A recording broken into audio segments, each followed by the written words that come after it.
All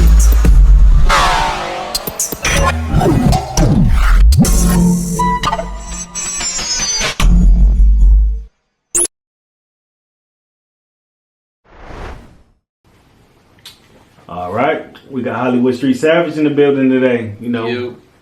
Yeah, I see you got the TGK Digital channel popping. You've been doing a lot of interviews, interviewing a lot of other people, getting their stories. But I think it's time we get the Hollywood Street Savage interview. Yeah, for sure. So you originally from Pontiac, Michigan? Yeah, I'm originally from Pontiac, Michigan, from the north side of Pontiac. I've been there the majority of my life, a couple different places on the north side, but yeah, north side stomping grounds for sure. Okay, and at one point were you living in Atlanta and Tampa, Florida? Yeah, when I was younger, I stayed in Atlanta and Tampa.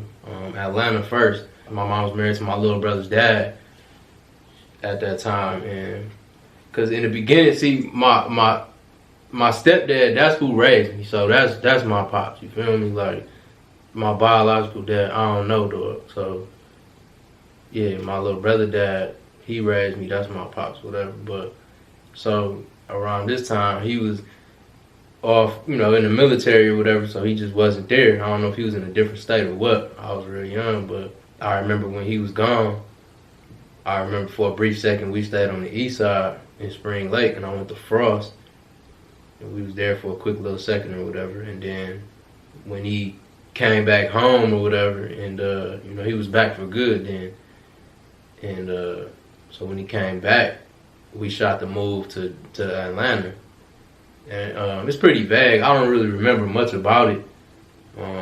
I know we stayed in some apartments, but I was too young to really know, you know what I'm saying? Like, I probably had like 2 friends there, you know what I'm saying? So yeah, I don't really remember too much about it. And then we went to Tampa. That too was kind of vague. We stayed in some apartments. Obviously we went places, stuff like that, but like a lot of that stuff I ain't, remembering too much of the details. But I remember I had this homeboy. I had made a friend in the complex, and we young, but he was a little Cuban dude, little Cubano, little young dude. He was about my age, and we was clicking tight, and I used to, play with him, mess with him or whatever. But yeah, we was out there for a quick little second, and then after a minute, we found ourselves back in Pontiac. Okay, so about what age were you when you moved back to Pontiac? I don't know, maybe fourth grade, 5th grade or something, maybe. Okay, and was that when you moved to Hollywood Street? Yeah, about that time, around that time, that's when I moved to Hollywood. Yeah, I stayed on Hollywood and Beverly, and then from there, that's when, the story, you know what I'm saying? That's when it get interesting, Okay, so growing up, so that's Hollywood and Beverly is really where you jumped off the porch at. For sure, yeah, for sure. Okay, so that's where the name Hollywood Street Savage comes from, living on Hollywood Street? Yeah, for sure. Hollywood Street, obviously I stayed on Hollywood, and then Savage, the Savage name come from jail. When I was in jail, my first time ever being in adult jail, I was probably like 16 or something like that, and I was in there with this East Side dude named Stank, but he was in like C cell, And, if you ever been to OCJ, you on the rocks, A, B, and C cell, and the 10-mans and stuff. So I'm in B and he in C cell. So we end up just getting cool, building and stuff over time or whatever. And I had the Savage Life tattoos on my hands. So he would always, hey, Savage Life, through the bars yelling and say, hey, Savage Life, woo, woo. So it stuck. I took it and ran with it. And, because of him, people was hearing him say that. So everybody just started calling me that. And I just took it and ran with it. And, as, when I got older and started rapping and stuff, then I merged it, the Hollywood Street Savage. Okay, dope. So growing up, was you a troublemaker, juvenile record? Did you go to juvenile as a youth? Yeah, growing up, it started. I would say I was like insubordinate in school. I would get in trouble a lot at school, getting expelled, kicked out, things like that. A lot of insubordination, and that would get me kicked out a lot. I would get expelled a lot, stuff like that. But I think that about 6th grade is when I really amped up, all the 6th, 7th grade, I'm gonna say, is when, all the trouble really amped up, and with the law and just the crimes I was committing and stuff, I really jumped off the porch and got into it. Okay. What school did you go to in 6th and 7th grade? 6th grade, I went to Lincoln Junior High. My 7th grade year, my mom sent me to Puerto Rico. I was getting in trouble, and basically she couldn't handle me, so she just tried to, I guess, see if I would just see how I would do out there, in Puerto Rico with my family and stuff. So she sent me out there. I did 7th grade out there for a year. I did the 7th grade year out there, but I didn't change. Like, I pretty much was just doing a lot of the same things. Not so much like crime in the streets and things like that, but just more so hanging with the wrong people that eventually probably would have led me to a lot of that stuff. But I was skipping school a lot out there. They don't really, the teachers don't care if you don't show up. Like, they just gonna give you the failing grade and that's that. They gonna show up and do their job. If you don't show up, like, they ain't finna sit there and look for you and call your parents. And it just didn't work like that out there at the time. So I was skipping school a lot. I would skip class and go swimming in the little river. It was a river not too far from the school, so some of the guys I'd be hanging with, we'd just be skipping and swimming and shit like that all day, and messing with the females and shit like that. And I remember one time I went home after skipping and swimming, and at this time, like, my hair went back, and I had like gel in it and stuff, and it went back kind of, so like little curly little gel shit going on. So one day I go home to my aunt crib, and she like, what's up? How was school today? I'm like, yeah, it was good. But I ain't go. I was skipping, but I'm like, yeah, it was cool. And she asked me little questions and shit. And I'm just lying and shit. And she knew I was skipped. She knew I had skipped. I don't know how, but she knew. And she felt my hair, like, why your hair so dry? I'm like, I don't know, whatever. And then that's when she just came out, like, you ain't go to school, you was skipping, you over there swimming and shit. So I don't know how she found out, but yeah, that was funny to me or whatever. But yeah, I used to skip school, swim, stuff like that, and I ended up failing in 7th grade. Yeah, Puerto Rico schools it was different. It was a different experience. Like, for lunch, the lunch ladies from the cafeteria would come to each classroom and raise their hands, who all come to the cafeteria to eat, and they making rice and gandules and chuletas and just shit like that for lunch or whatever. But if you didn't go there, a lot of times, a lot of the kids, they had these little stores like walking distance, like right across the street from the school. And so like all the kids would get, like, from their parents, you'll get like lunch money basically. Your parents could send you with like $1 or $2 really. And you could buy sandwiches, like a piece of a sandwich, 25 cents, 50 cents, 75. The ices was started at 25 cents, 50 cents. Like, so like a lot of times, like, I would just go to the stores and just get the little sandwiches for the low, or the ices and the candies and snacks and shit. Like, I would just do that while I'm skipping and stuff. They'll have like the flower lady walking around.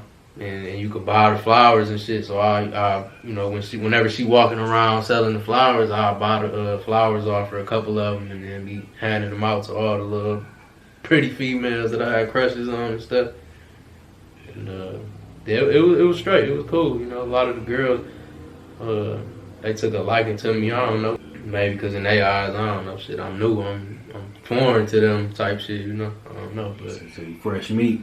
Yeah, it was a dope little experience, and I took the swag from the States, the forces and all that stuff. At that time, niggas wasn't wearing that shit out there. They was having the belts dangling, like, from the front, like, like, that swag was just completely different. It's more modern now, but back then at that time, like, this was when Daddy Yankee first coming out type shit. He ain't even mainstream yet. Like, they still underground type shit, He just buzzing through PR. Type shit, yeah. Maybe like South America a little bit, but like, yeah, he was still early PR shit.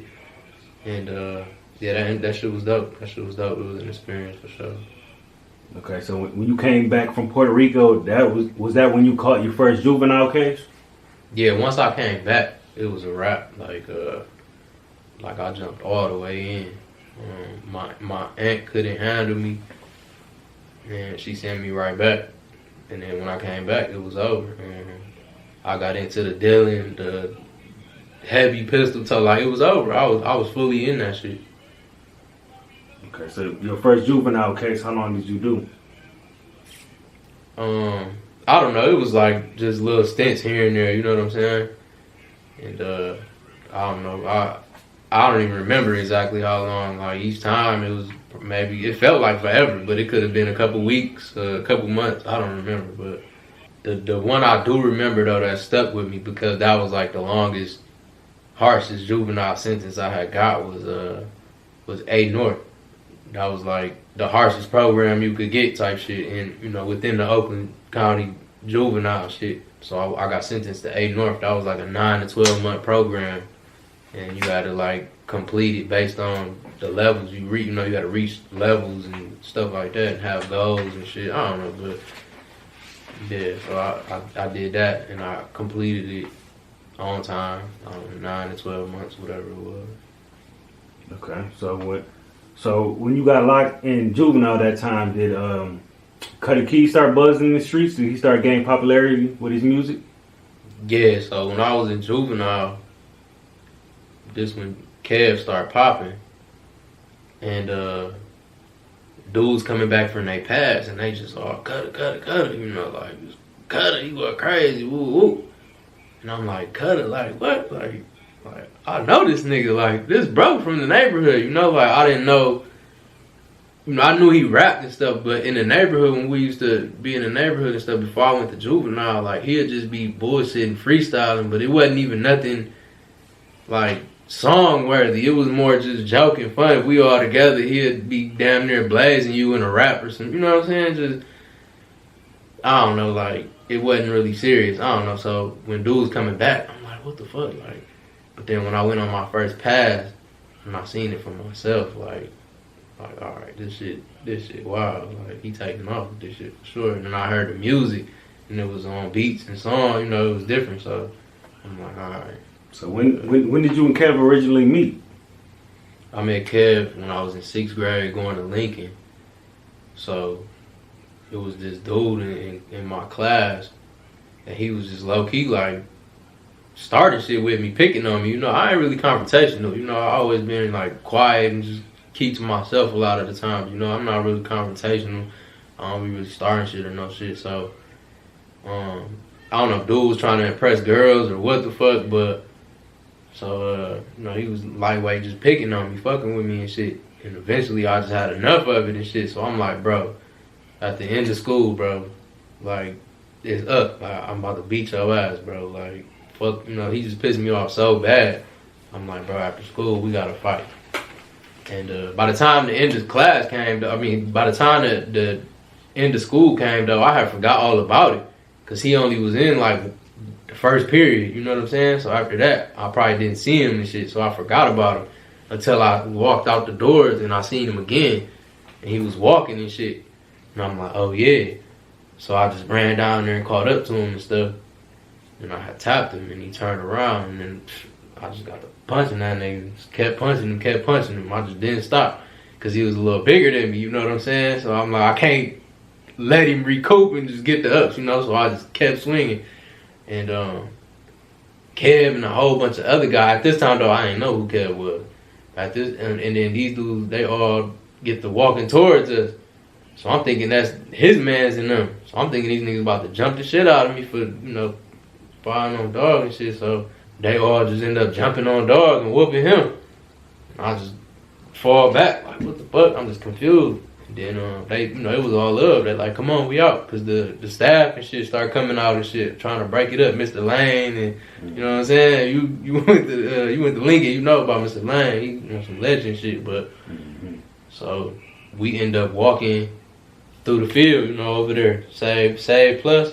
We end up walking through there, up Hollywood and shit. And from there, you know, I always would see him in the neighborhood after that. And it was, you know, that's how we met. That was how we met originally. And then after that, I would see him in the neighborhood. And that's how I found out, like, oh, he from this motherfucker too. And it was all love after that. Okay, and what was the first song you and Cuddy Keys recorded together? The first song we ever recorded was off that Mims beat. Back in the day, Mims, this dude named Mims had a song. I think it's from probably like New York or some shit. And it was off his beat, that This Why I'm Hot beat. This is why I'm hot. And our song was called Fast Life. All we do is move bags in the fast life. And Maniac was on that shit too. Johnny Dangerous, he was on it too. And that was our first song. And yeah, we recorded it at Mo Cheddar crib on the east side. And that was the first night too that I ever popped ecstasy. Weechi was there at the booth too. Mo Cheddar over there engineering and shit. Kev in the booth. Me and Weechi in the cause his booth was in the living room and shit. In the closet was the mic and all that. And so me and Weechi on the couch and shit. Weechi got the X Pill, the Blue Dolphin mixed in the Tron.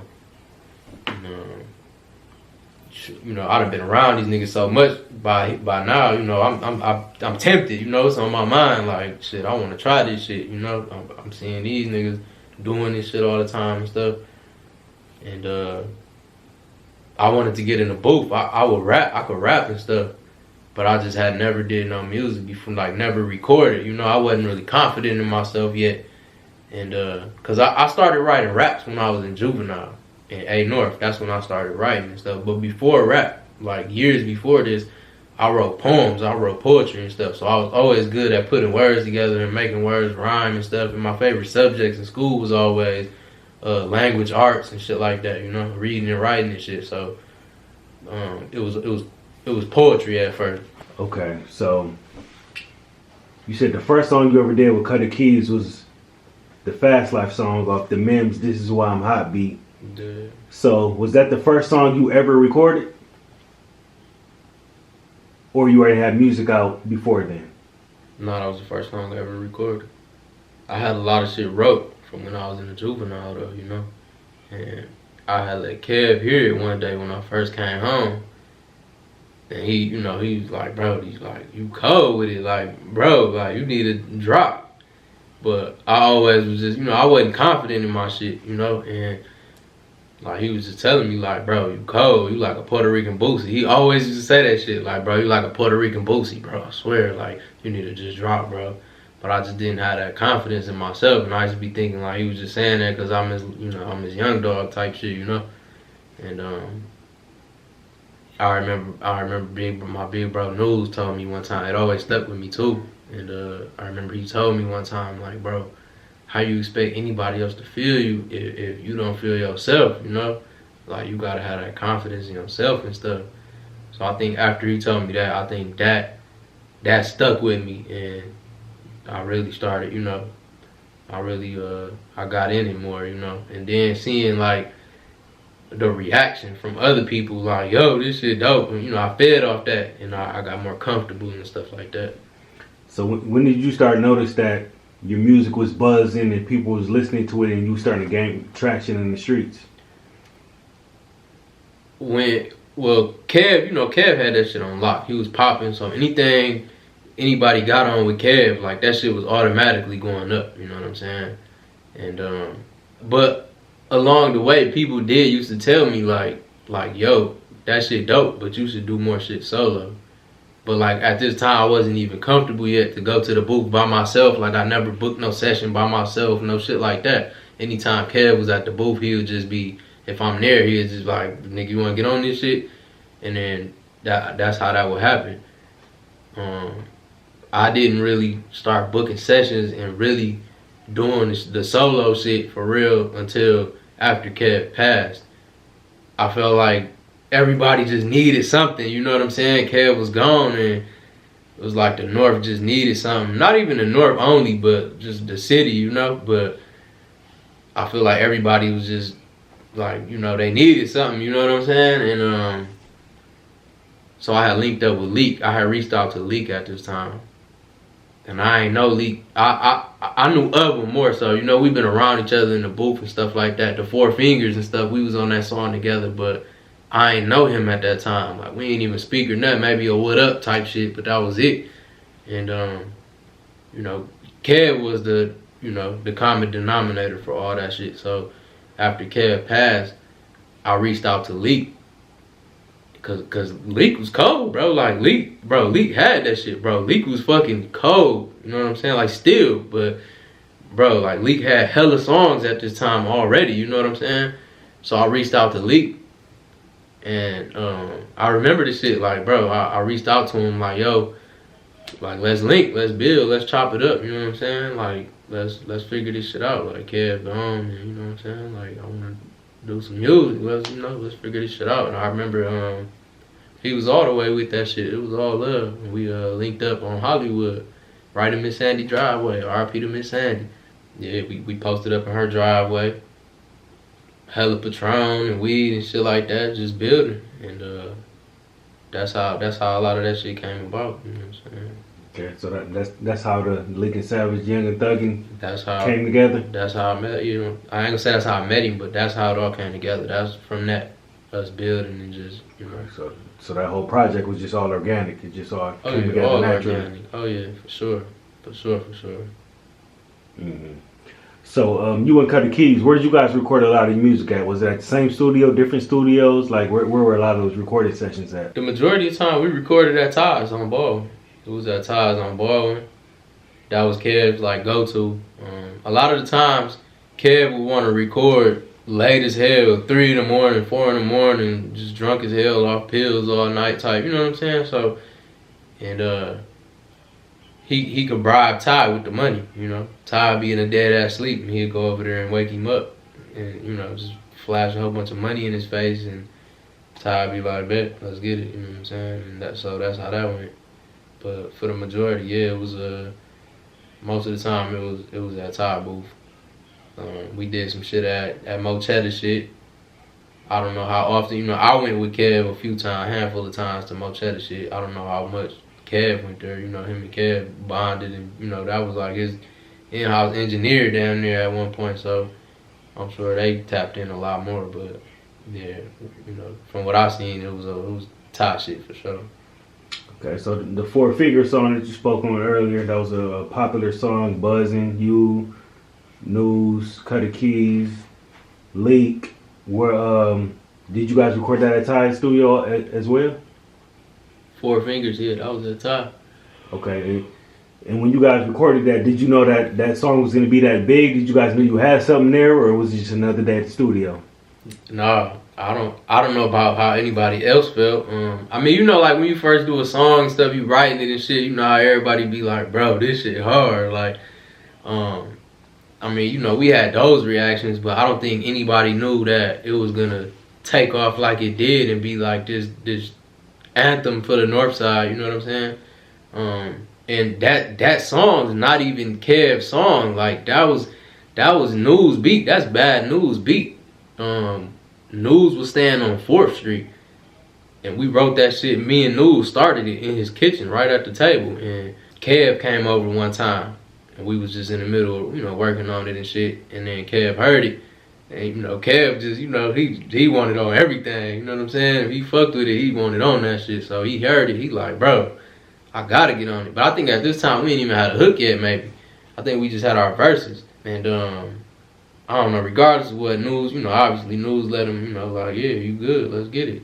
I think Leak, you know, I don't know how Leak got into the equation, if he showed up at the booth, or if, you know, I don't know how Leak ended up on it, you know what I'm saying? But originally it was me and News, and then Kev came through, and then he was on it, and then somehow Leak got on it too. It might have been some other people on that, like one other person or some shit on there too. But I don't think that verse made the cut. And so yeah, that's what it was. And now, current day, what that shit got, like 100,000 fucking views or some shit like that? Over 100K on YouTube, yep. Yeah, so ended up becoming a hood anthem.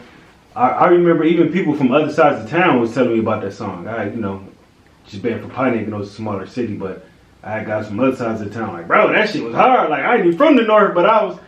Took your ring finger. I was doing the little dance and shit. They like, yeah, that was one of them ones. But yeah, I think that's one of the dope things about music though. Like you never know. Like you just go in the booth and record, and you never know what song is gonna be that one. Like it's crazy. Like I said, I don't think any of us knew that it was gonna do that, like what it did. But I mean, obviously we all, you know, when we write it and shit, we all like feeling it, like nigga, this shit hard. We gotta go record this, you know. But yeah, it took off for sure. Okay, so at the time, Cuddy Keys was buzzing. He had the streets. He was hot. He was hot with the rap. How do you think he gained the popularity he had and took over the streets with no social media at the time, no Spotify, no Apple Music?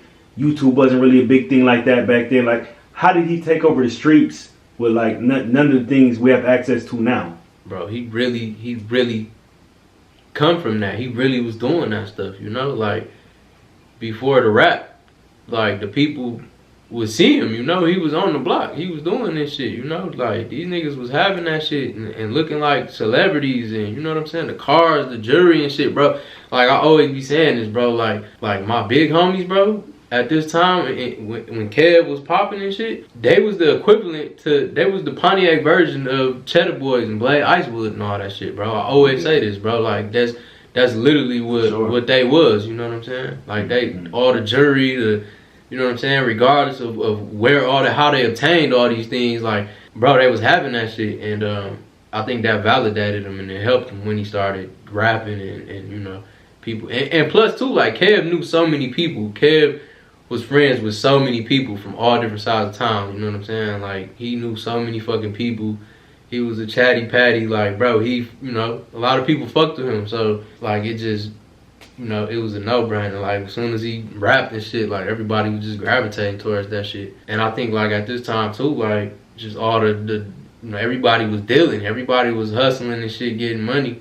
Like, at this time, it was all that trap music shit, you know? It was Gucci, Jeezy just came out, you know what I'm saying? Thug Motivation, all that shit, you know what I'm saying? Everybody dealing and shit and just going crazy to this shit, you know what I'm saying? So, Kev just fit it right in with that shit, you know what I'm saying? Like, all the dealer niggas listening to this, like, it was just bound to happen, bro. Like, he, you know, all the shit he did in the streets validated, you know what I'm saying? And I think that's why everybody gravitated and supported it, and you know what I'm saying? Yeah. The word of mouth, and it just spread. And even like how Johnny Dangerous said in one of his interviews, when I interviewed him one time, he was saying, like, whoever was in the studio at that time got a CD. They left with a CD, a copy of whatever had just been recorded.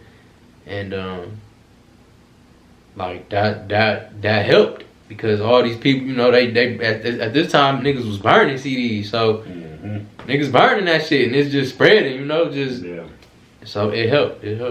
So when Cuddy Keys passed away, like, what changed? How did that affect the streets? And like, yeah, how was the neighborhood? How was Pontiac after Cuddy Keys passed away? It wasn't the same. It was like divide and conquer. You know what I'm saying? It was like the police, like, or the feds, or whoever you want to say. You know, it was like a divide and conquer. It felt like. I think that Kev's death, and then following Kev's death, the indictments and all that stuff, I think it separated a lot of people, you know. A lot of people was telling, a lot of people, you know, it changed things. It changed the dynamics of shit. And, you know, a lot of people was getting told on, a lot of people was just getting caught up in shit, and everybody just, you know, was on edge, and everybody was just like, you know, everybody just fell back from everybody. I feel like, I don't know. So it changed. You felt as though Cuddy Keys was the glue to a lot of friendships and relationships and music and a lot of things. It's like Johnny Dangerous said in the interview again, like, friendships died when Kev died, for sure.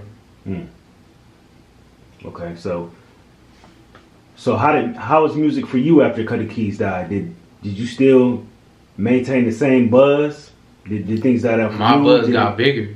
Okay. My buzz got bigger. I was just Kev, love homie type, you know. I'm just doing features on songs here and there and shit. Like, I was getting love.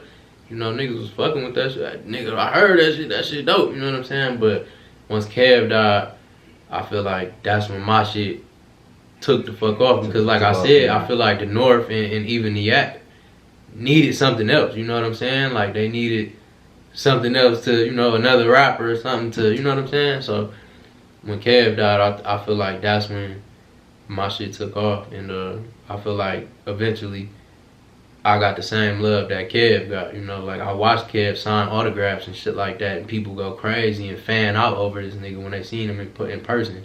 Yeah. And eventually, I got to that point. You know what I'm saying? So after he died, that's when he took off for me. Okay. And yeah, I could definitely attest to that. I remember when Kev was alive, when we used to go around people, or different people would see him, they would be like starstruck. Like when somebody sees a celebrity, they used to be like, oh damn, there go Kev, there go Cut. Like people really be like, damn, hey, I was just over there with Cut. We get back somewhere. Hey, Cut was just over there. So yeah, I can definitely attest to that. Okay, so now you're buzzing. So Cuddy Keys passed away. Now you're buzzing. You're hot with the music. So does that also put a target on your back? Does that bring a lot of bad energy your way as well?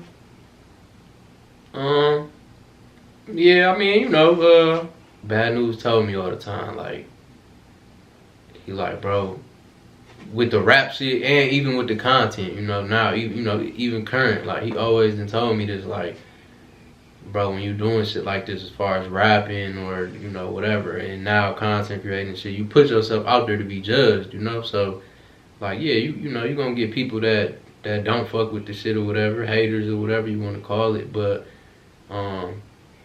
I think a lot of my problems coming up and stuff was self-inflicted. Was more the shit I was doing in the streets and stuff like that, and you know, just coming from a lot of that, the street aspect. You know what I'm saying? Like, you know, don't get me wrong. You know, like I said, you'll have haters and shit like that for the music or whatever, but I think it was more self-inflicted, and a lot of that shit came more so from the streets. Okay, so banned in the streets, you ended up doing some prison time, correct? Yeah. Okay. So how long did you do in prison? I got sentenced to 2 years, MDLC, and originally with the tail, so it wasn't the 2 years flat. Originally it was 2 to life, and then cause I'm a 4th habitual offender, so if anybody don't know, 4-time convicted felon. So my guidelines got enhanced, you know, because I'm a habitual offender, repeat offender for the same type of shit. So it was 2 to life at first, and then it got down to like 2 to 20.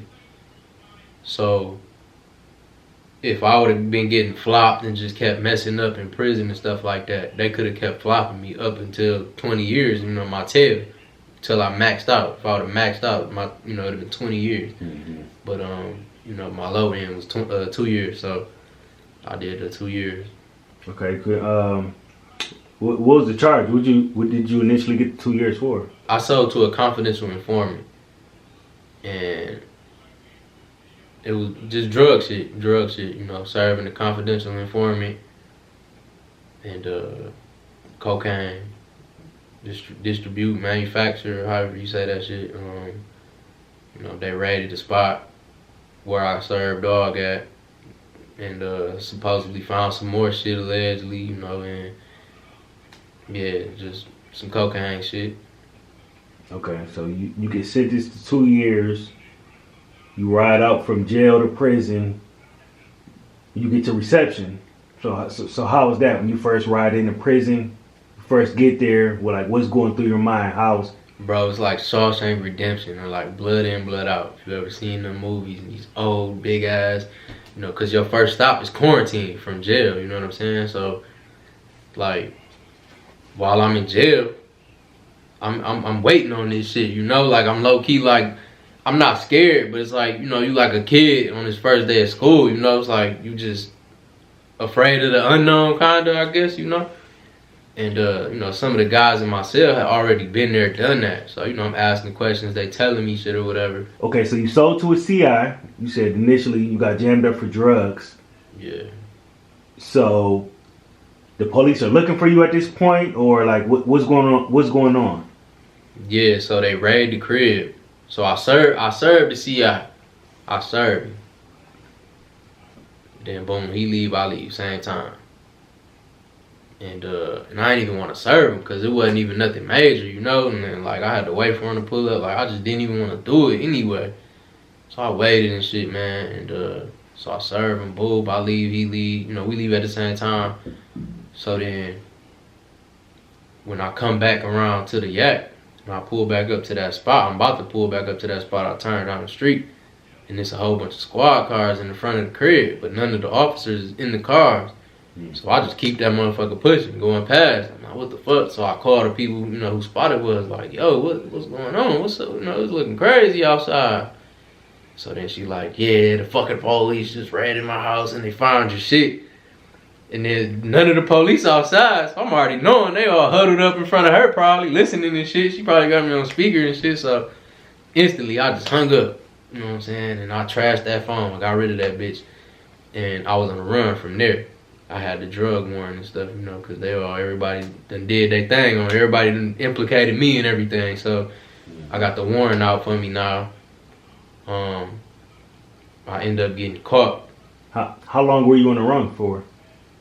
I'm not sure. I don't know, maybe a month or something. I don't know, I don't know exactly. And then they catch up to me. So I got flicked out of hotel. They followed me because I went all the way out to like fucking Detroit. Like I would just drive, you know what I'm saying? Just to, because I was so paranoid already like that. So I'm like, yo, like I'm gonna just drive till I feel like ain't nobody probably following me type shit. So I'm driving from city to city. I'm through Detroit, and then so I done ended up in fucking like Troy or some shit like that. And I pull up to a hotel, and then all the police swarmed the car. They swarmed. And I knew what time it was too, because he pulled up and like blocked the car in. I seen him in the mirror, so I'm like, fuck, I already know what time it was. And he fucking come up to the door, get to trying to ask me my name and shit like that. So I already knew it was over, whatever. I ended up getting back.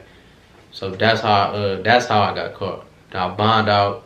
I'm fighting the case now. I got the lawyer on deck, and I'm fighting this shit all the way through. Then that sentencing come. It just wasn't in my favor. Like they, you know, it was pretty much like, nigga, you about to go to prison type shit. And you know, I just felt like my lawyer wasn't working for me. He was just taking my money, not working for me. So this was a paid for attorney. Yeah. So then I was but I was gonna take that shit though. You know, I showed up to the sentencing and all that shit. What it was though, they just gave me too much time to let me sit and marinate on the shit. You know, because they had me up there at the podium. They didn't have my papers on file or some shit, and then so they like, sit down, we're gonna call your case back up in a second. So then when they finally found the paper or printed it or whatever they had to do, then they called me back up. Before they did that though, they went to go print it out and all that shit. And while they was doing that, while I'm sitting down, I just had too much time to think about it. I'm like, man, fuck this shit. And Meech was there with me. Meech went to court with me and stuff, cause I already pretty much knew I was gonna get locked and stuff like that. So bro went up there with me.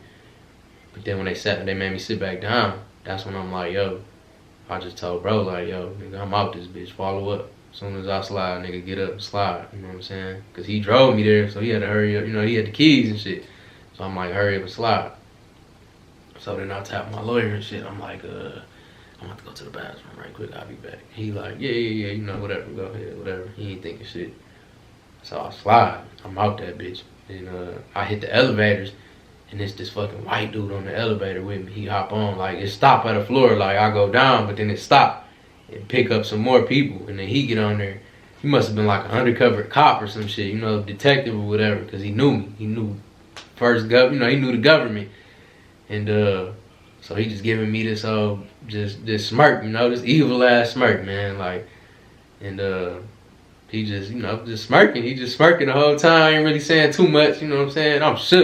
I'm shook because I'm dipping. I'm just shook, bro. But he ended up hopping off.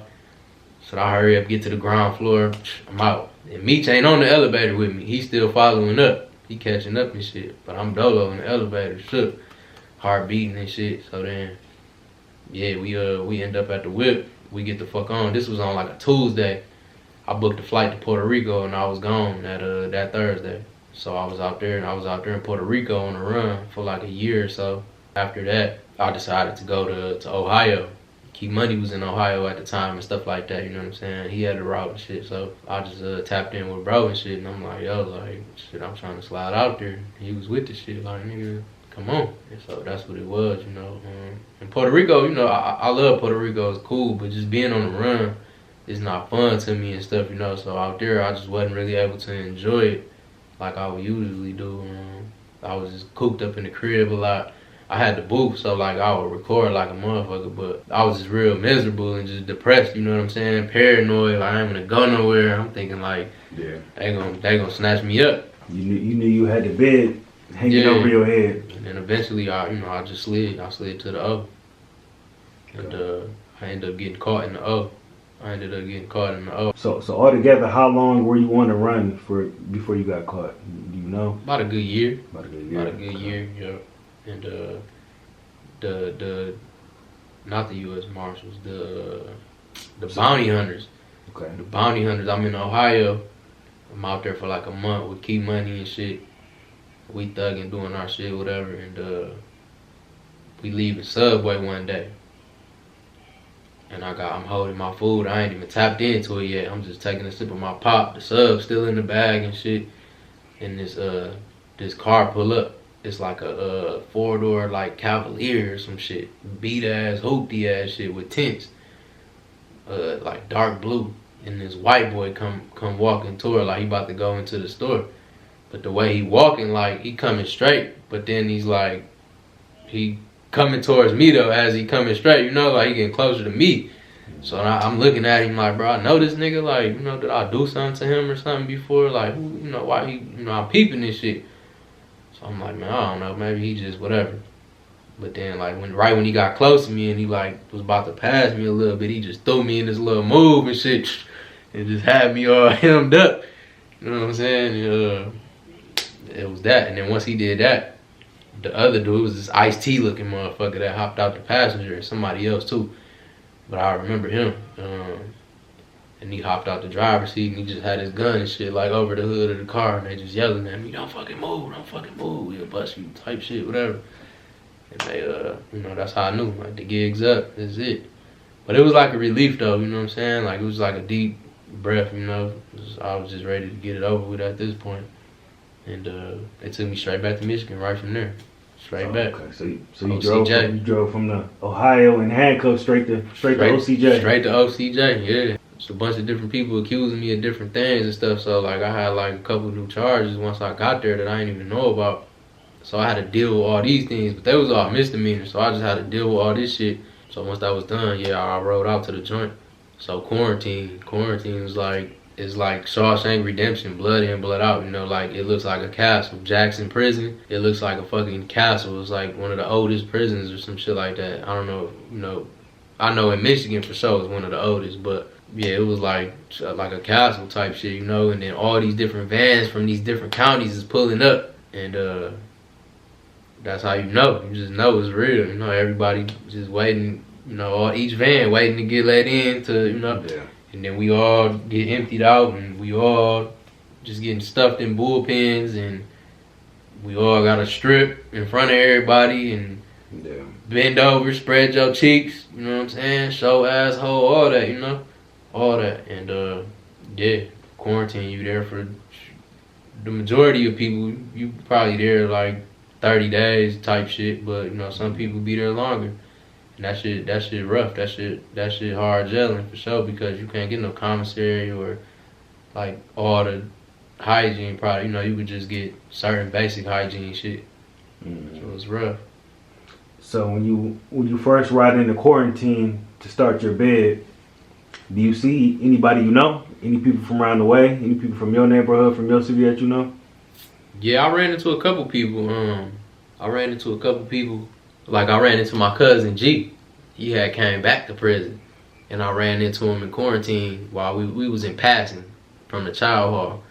He was in a different building, so I couldn't really tap in with him and talk to him like that. You know, I peeped him in passing, but we was sending notes and shit though. You know, we would send notes to each other and have like the little pointers and shit like that, or if we see each other, you know, just pass the note type. You know what I'm saying? We'll communicate, but yeah, I seen my cousin in there. I remember that shit too, man. Like, you know, that was, you know, he came back after just getting out, and you know, I could see it in his eyes, man. He was just hurt about that shit, you know. Like he was sorry that he was back, man. I could tell, and I just felt bad, man. But yeah, I seen my nigga Weez in there from the he from the hood. I seen Weez from Cornell. I seen him in there, And he looked out for me a lot. He blessed me a lot, you know what I'm saying? And, you know, I was, like I said, you know, I was new to this shit. I was green. I ain't know shit for real. So I had all these questions when I seen him, you know what I'm saying? He was on the same rock as me in the same building. He worked in the kitchen. So he would be blessing me with fucking scones of fucking Kool-Aid and shit like that, you know what I'm saying? Snacks and shit, sandwiches, always bringing me shit. And he gave me my first Spud juice too in there. And he was answering all the questions I had and shit like that, so that would put me at ease and make me feel a lot better about the shit. Soap, you know, the real bars of soap, you know what I'm saying? Because in there they just give you bullshit or whatever, but, you know, he had soaps on deck and envelopes, stamped envelopes and shit. He was blessing me. You know, I was good in there. All right, so you were in quarantine. You about to ride out from quarantine and go to the prison you're going to be housed at. What prison did you end up going to, and what level were you? I ended up going to Adrian. At first, I didn't know what Adrian was because they come tell you at like midnight or some shit like that. The wee hours of the morning, they'll come tell you like, yo, such and such, pack it up, you riding out. So you'll pack your shit up and turn it into them when they come back and grab it. But you'll still go to sleep and shit because the van ain't come get you till earlier in the morning. You know, 6, 7, whenever the fuck. But they telling you at like midnight or some shit like that. Like, nigga, be ready, pack it up, you out. So, and I'm like, where I'm going? They like ARF. But they, you know, because each prison got like the little, what's that shit called? The abbreviations or whatever. It's abbreviated, you know? So, they like ARF. I don't know what the fuck that shit is, you know? And I'm in the cell, it's late, I don't know none of these niggas next to me, everybody sleeping shit, so I just had to wait till I was out, and, you know, then I could ask somebody, you know, like, what the fuck is ARF? But they told me Adrian. And I ain't really hear nothing bad, you know. That was one of the ones where it was cool jailing. A lot of niggas preferred to go there, you know. So I didn't know what to expect, you know, but that's where I ended up. Okay. What level were you? Level 1. That was like, yeah, that was light shit. Okay, and you did your whole 2 years at Adrian? Yeah, I did the whole 2 years there. I thought I'd probably ride out or some shit eventually, but no, I did the whole 2 there. But I think it got a lot to do with, you know, I stayed to myself, you know what I'm saying? I fucked with the niggas that mattered in that bitch, bro. I fucked with niggas that respected theyself and they surroundings, you know. These niggas wasn't goofies, you know. These was seasoned dudes that been down for a long time, and you know what I'm saying? Like, they name hold weight on the yard and their credibility good with the staff and the COs and shit like that, you know. Like, these dudes, you know, so when they see me hanging with these dudes and running with these dudes, they like, all right, well, I'm gonna get that same respect too, because they like, these niggas ain't finna hang with no goofies or nothing, so this dude gotta be moving like them too type shit. So I think that was a big part of it too, you know. I didn't cause problems, I just chilled, did my shit or whatever, you know. Yeah, I think that helped me a lot too though, just, you know, staying under the radar and shit like that, you know. The COs in there, bro, like, they don't want to be in there doing paperwork and shit, bro. You know, they always tell you, bro. All the CEOs always tell you, bro, like, don't front me off, because then you're going to make me do my job type shit. They always tell you that, so they don't like them loudmouth young niggas that just be, you know, like, you just got to chill and just be smooth, and things will be straight. Okay, so you was buzzing the streets with the music, doing something with Cuddy Key. So when you get to prison, does anybody know who you are? Do they recognize you from the music? You know, obviously all the Pontiac niggas knew. You know what I'm saying? All the Pontiac niggas knew who I was and stuff like that. I'm sure other people will be asking, like, what's up with Dog? You know what I'm saying? He good, woo woo. And, you know, niggas will validate that shit and, you know, like, yeah, he valid, he this, he that, you know, he popping with the rap shit on it, you know what I'm saying? So I think, you know, yeah, eventually, you know, I had the same love damn near, you know, like that I was getting in the streets, you know what I'm saying? Like, it was easy gelling for me, bro. Like, I left my locker open all the time, nigga. My whole bed, I left my locker unlocked, nigga. $200-300 worth of fucking store, nigga. A whole store bag in my locker, and then nigga my bunky shit or something. I'm paying this nigga to keep a whole nother bag in his shit, cause he ain't getting it like that. Cause, you know, obviously you can't have X, you know, it only go up to a certain, you only can have a certain amount of food in your shit, you know, like a dollar amount of food in your shit before they get to asking questions, and they'll try to check that shit in or something. They'll think you up to something. So, you know, sometimes I would pay certain niggas in my cube to put the shit in their locker and shit, but bro, I never locked my TV on the shit. Like niggas was tying they shit to the bed and locks and shit on them and shit, cause you could buy like the little combination locks off the shit, and they'll give you one for your locker though for free and shit. But bro, none of my shit was never locked, bro. Like I respected myself, my surroundings and shit, and everybody around me, and I think that, you know, that helped me. You know what I'm saying? That helped me in the long run. You know what I'm saying? Ain't nobody tried me, ain't nobody punked me, none of that shit. Like I don't know. I know some people, you know, like ask questions sometimes to me, like, bro, like you ain't get into no fights, you ain't, like, I don't know. Some people think like they just expected me to just be getting punked in that bitch or something or what. I don't know, but like, bro, it didn't go like that for me, bro. Like I left my shit unlocked all the time, nigga. Nothing never got stolen from me. Nigga never punked me, nothing. You know what I'm saying? But I ain't put myself in no goofy ass situations though either. You know what I'm saying? Like, you know, I ain't move like that. You know what I'm saying? Yeah. So did you have any jobs while you were in prison? Yeah, I ended up having because at first you can't get a job if you don't got your GED. So first thing first, they gonna put you up in school if you ain't got that GED. Okay, so you got your GED in prison? I got my GED in prison. I passed everything flying colors the first fucking time except for math. Math always been my hardest subject. Not my hardest, but I'm gonna say my least favorite subject.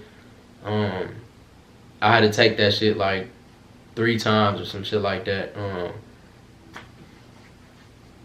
But I ended up getting it. I met a dude in there. He rode in.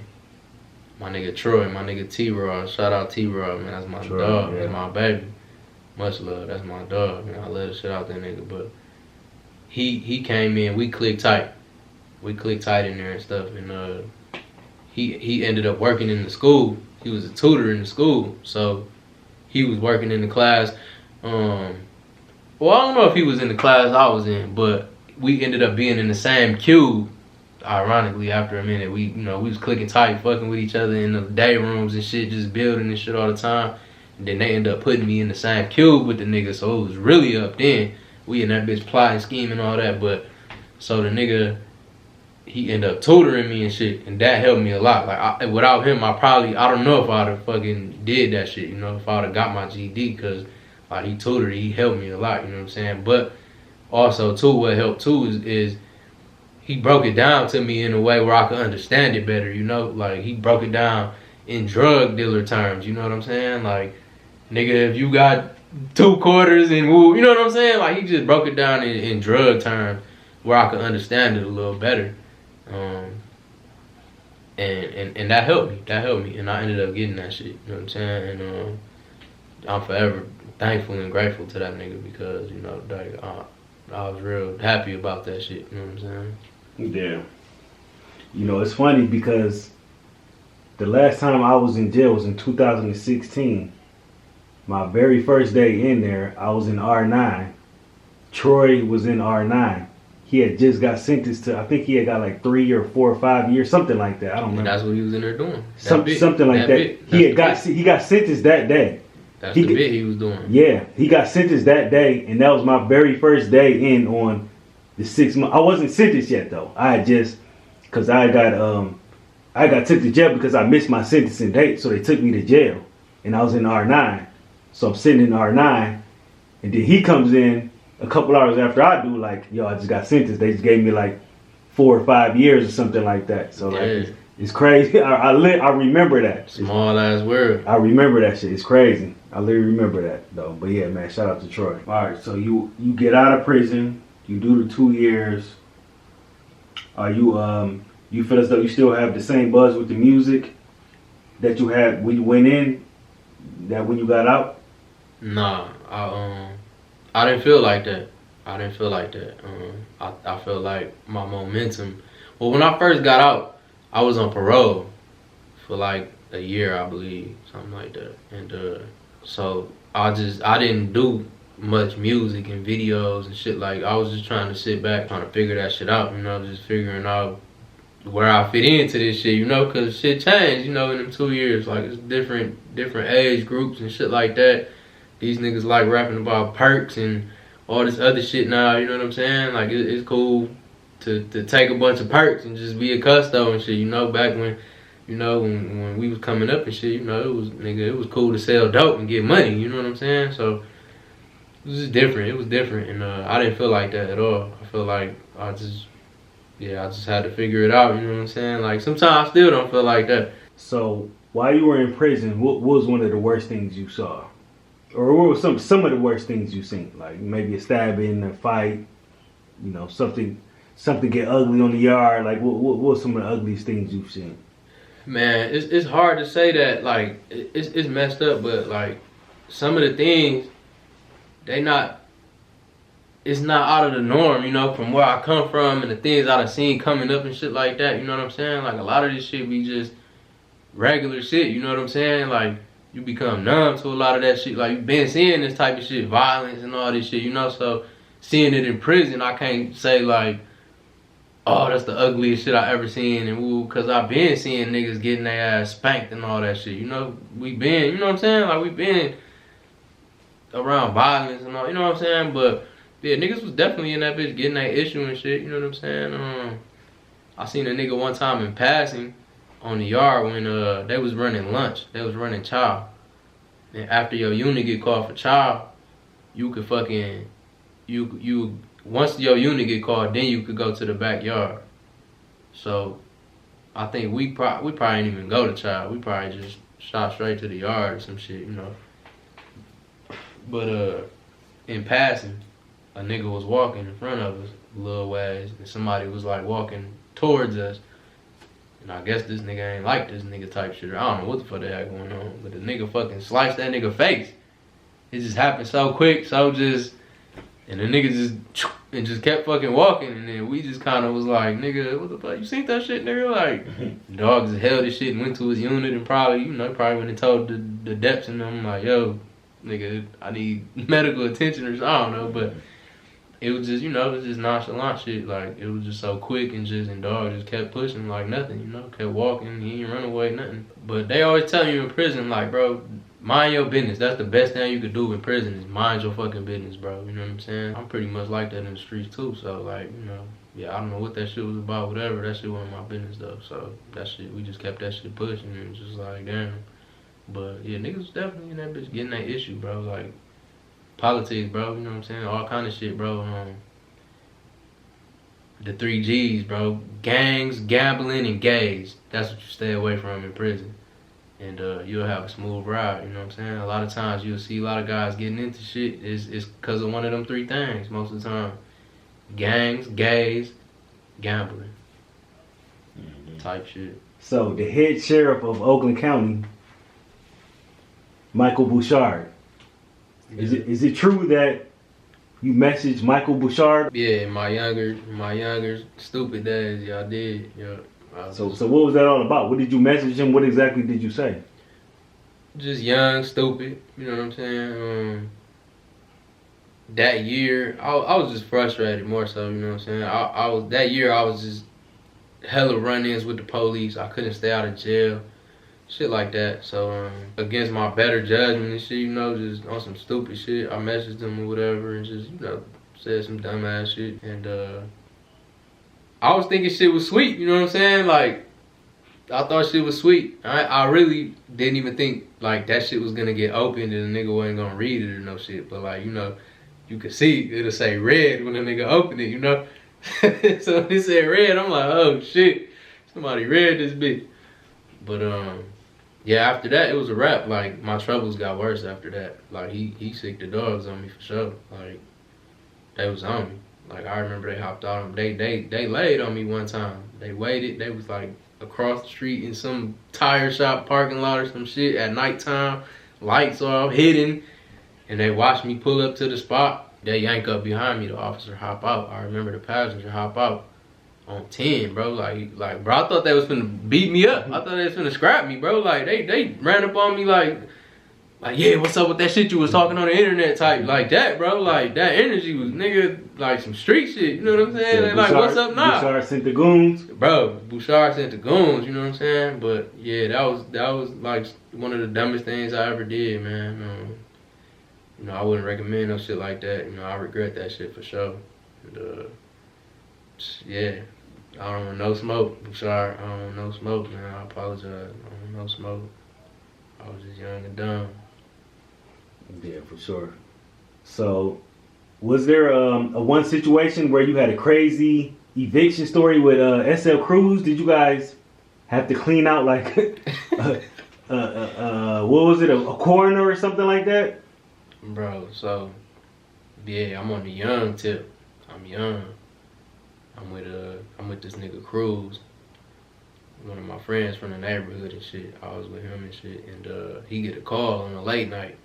Cause he used to do a little odd side job shit, whatever. And he get a call to come. They was doing evictions, I guess, you know. He was one of the guys that'll come take your shit out the crib and put it on the curb or whatever type shit. And so they call him like, yo, we need you. And you know, if you got some extra bodies and shit to help out, you know, they can make some bread too type shit. So I'm already with him. So he like, nigga, you wanna make a couple dollars? So I'm like, shit, bet, let's go. You know what I'm saying? Like, we just wasn't doing shit. It was late.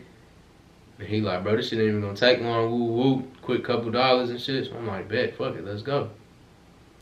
So we get there and it's a funeral home.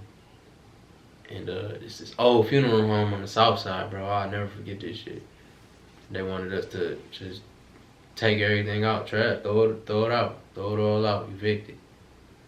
So we doing that shit, records and papers and books and just, you know, chairs, just random shit, whatever. But in the fucking back, nigga, it was bodies still in that bitch, bro. And I mean, I don't know if it was any like in refrigerators or whatever, I don't know, but like, bro, it was a fucking infant, newborn baby on the fucking counter, bro, and inside one of them pink them little tubs that you get when you about to throw up, like they give you them at the hospital, them little pink tubs that you throw up in and shit, bro. It was like a little bit of liquid, like this much, and the baby was sitting there like you know, with her stomach up, or he or her, whatever it was, with the stomach up, just like in that shit, laying in that shit in that little tub or whatever, bro. And it was an older black lady too on the table, and they just left him out, like they just left him on the fucking table, like, all right, my shift done, we out, let's go home. And they just left the bodies on the table, you know. And the old lady, like, that didn't really bother me as much, you know what I'm saying? Like I've been to funerals and stuff a couple times with older family members and stuff when I was younger. So like, I don't know, like, the infant really was stuck with me, you know. That shit, like, bro, I had dreams and shit about that shit for weeks. Like, you know what I'm saying? Like, that shit, it took a long time to, like, get that shit out my mind. But that stayed with me for a long time. I had dreams about that shit, everything. That was crazy, yeah. That's crazy. Damn. So y'all had an eviction job, just cleaning stuff out, and y'all ended up going to a funeral spot. So did you know that was the job, or you was just... I didn't know till we got there. Okay. I don't even know if Cruz knew. Yeah. I don't know, but they just gave y'all the address. Y'all pulled up. Like, nigga, this a funeral, cause we like, nigga, it's the right place. Like that's a funeral home. What the fuck? Yeah. But I mean, obviously, you know, we didn't have to move the bodies and touch. You know, that wasn't for us. You know, they had coroners pull up and transport them somewhere else. But yeah, that shit was wild. Damn, that's crazy. So, you know, fast forward and everything. So here we are. You started TGK Digital. You started the Grinding Club. So is that your record label? Is that your, what exactly is TGK? The Grinding Club is just, it's a rebrand, I feel like. You know, at first it was NWO, you know what I'm saying? And just, you know, the NWO just is, I feel like it's tainted now, you know? It's niggas that told, you know, that's bug business, you know what I'm saying? You know, that shit been mixed up with indictments and drugs and, you know, all kind of shit. So For me, I think I just wanted to separate myself from all that stuff and start fresh. You know what I'm saying? Fresh. It's rebranding, you know, and grinding. That I think I started the grinding in like 2014. I had got the LLC for the grinding. That was like for the merch, you know, it was like a clothing line type thing. The grinding club was more like the label, the, you know, I don't know, the brand still, you know what I'm saying? Yeah, and then the TGK Digital, I don't know, that shit just kind of came, you know, not too long ago, you know, when I damn near was starting to, about to start dropping a lot of those interviews and stuff. I just, we in different times now, man. We in a digital era, you know, and I just, you know, I wanted my hands in, you know, like, I just gotta get in where I fit in, you know. I'm still figuring this shit out, and, you know, I'm still learning as I go and stuff, but this just made sense, you know. We just got so many dope stories from my neighborhood alone, you know what I'm saying? But even in the act, like, it's so many untold stories, so many just dope stories, man, like, and I wanted to tell them, you know. I wanted to tell these stories, and you know what I'm saying? Like, even with the whole Cuddy Keys shit, like, I remember looking them up online, and like for the impact he had on the city, it's like his print online wasn't really there. Like, it was like he was non-existent for real. Like, he ain't had no music on Apple or Spotify or no shit like that. Like, he just damn near didn't exist, you know? So I think that motivated me a lot too, to put the stories together and have people tell these stories, you know what I'm saying? Because, you know, I always felt like that, like, yo, like, nigga, so some of our lives was like a movie, you know what I'm saying? A book, a movie or something. So, yeah, I just wanted to tell some of these stories for sure. Okay, so TGK Digital, doing interviews and being more behind the scenes and handling that now, is that more of a priority to you than the music at this point? I care about them both the same, you know what I'm saying? Like, I want to do it all, you know, I want to do all that shit simultaneously, going hard with all that shit, you know. I want to put the work in, you know, just as much as I'm putting it in for this, I want to put it in just as much for the music or whatever, you know. Yeah, it's not really one or the other, man. Just trying to figure this shit out. Like I said, just where I fit in at with all this shit. It's different now, you know, like I said, they like all this drill shit. We smoking your dead homies and all that shit. You know, I ain't really with that shit, you know what I'm saying? We was coming up and stuff, like, you know, we could feel like that. Like, nigga, fuck your niggas and all that stuff. Fuck your people or whatever. Fuck y'all, you know what I'm saying? But we just wasn't fully out there with it and just, you know what I'm saying? Like, yeah, man, they're reckless with it now. Yeah, it's just real reckless. They putting everything on the internet and stuff and self-incriminating and shit like that. And, you know, I don't move like that. You know what I'm saying? I don't agree with, you know. I feel like the reason I wouldn't diss dead niggas and all that shit, because I feel like it's bad karma type shit. You know what I'm saying? Like, you'll bring that energy. You know what I'm saying? Like, I don't know. You know, I could feel like that about you, but I'm just not gonna, you know, be putting that shit out there like that. You know what I'm saying? If that makes sense. Okay, and the Cuddy Keys documentary, you put that together? Yeah, I put the Cuddy Keys documentary together. A lot of these people I knew, you know, I knew from my past life, I knew, and I just reached out and I put it together, you know. Some people tapped in, some people, you know, didn't. Some people didn't feel comfortable getting on camera and you know, talking about some of this stuff, you know. This is touchy topics, you know what I'm saying? Some people still heard about Kev, you know. Some people still dealing with that shit or whatever. Some people still might be in the mix, you know. Some people, you know, whatever the case might be, you know. Some people just, you know, ain't comfortable with being on camera. And that's cool. I respect it. I understand completely, you know, because I come from that shit too.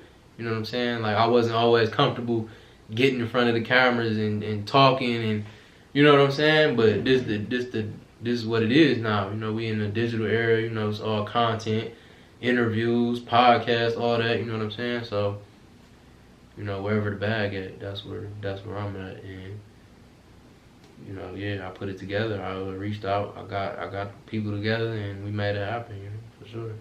But we ain't done yet, though. You know, it's a lot more shit coming. It's a lot more spinoffs of that Cutter documentary. You know what I'm saying? So be on the lookout for that too.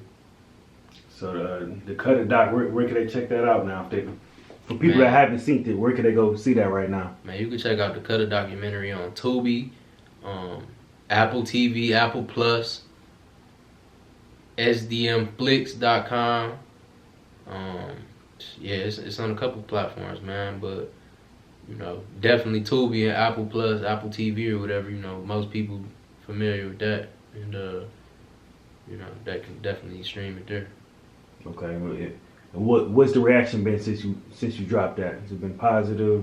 What have people been saying about it? Yeah, people love it. It's been love for sure. You know, I be hearing whispers in the streets. You know what I'm saying? I hear everything that's whispered in the streets for sure. But I feel like maybe some people just felt left out. Maybe.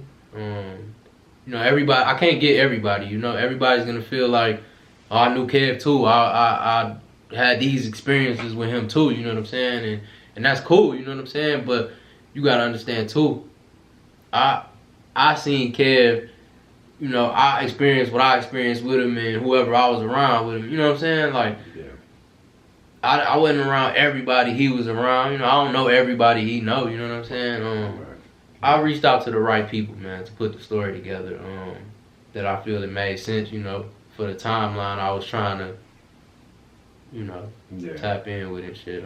His baby mom, his mom, like, I don't know. I don't feel like I did nothing wrong. I feel like I got all the right people for sure. You know, yeah, I could have got more people, and I am getting more people. You know, like I said, we got more spinoffs to it, and I got a lot of different interviews still lined up for it and stuff like that, and we just started knocking some out and shit like that, and so like it's not like I just hold anybody, you know, because we still doing shit, you know. But yeah, I think anything negative and stuff, a lot of people just felt left out, or you know, was like, oh well, this shit ain't valid if you ain't got such and such in it, or you know what I'm saying? And yeah, at the end of the day, man, you can't please everybody, you can't make everybody happy, man. And I think that we did a good job putting it together and telling the story and making people aware and putting them hip. You know, if they never knew who Kev was and never heard of him, I think that we did a good job at telling the story and putting it together for sure. All right, well, yeah, there it is. Well, yeah, Hollywood Street Savage, we appreciate you coming on through. Was there anything else you want to add to the people before we get up out of here? No, nothing I can think of, really. All right, well, yeah, there it is, man. Hollywood Street Savage, TGK Digital. Yeah, we about this thing, man. Peace.